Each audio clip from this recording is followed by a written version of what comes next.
Alright, so now we got the ISO Extreme push-up. So this is probably my favorite out of all the ISO Extremes. This one you are going to need a little bit of equipment. So I've got these two boxes here in front of me. I usually recommend starting with anywhere from an 8 to 12 inch box.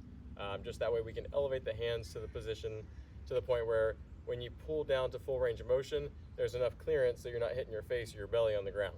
Okay. So sometimes I even have people elevate their feet. So if we don't have a box high enough, or if you want a specific position, whether you want to be more horizontal with the torso or slightly upright, you can adjust that based on the box height in the front and then also propping up the feet if needed. Okay, so for the ISO Extreme push-up, you're essentially going to be in a traditional push-up position to start.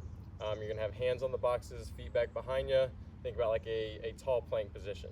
Okay, so from there all you're going to do is pull down towards the floor.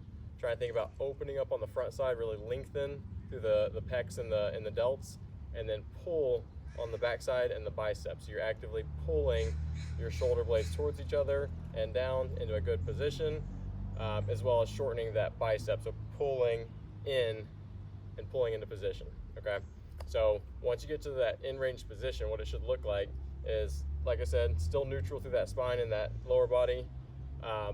You're going to have elbows roughly 45 degrees out from the torso. So just for reference, you don't want them right by your side, but you also don't want way out wide. It's going to be kind of that diagonal in between.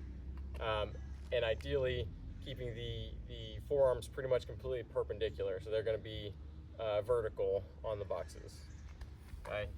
So like I said, hands on the boxes, feet back behind you, starting in kind of a normal push-up or a plank position.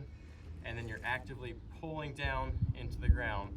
And just like with all the other ones, once you get to the full range of motion, you're still actively trying to pull harder into that position. Okay, so right here, I'm gonna pull down. And from here, like I said, elbows 45 degrees from the body, trying to keep the forearms completely vertical. And I'm actively squeezing the biceps and the back so that I can pull harder into the ground.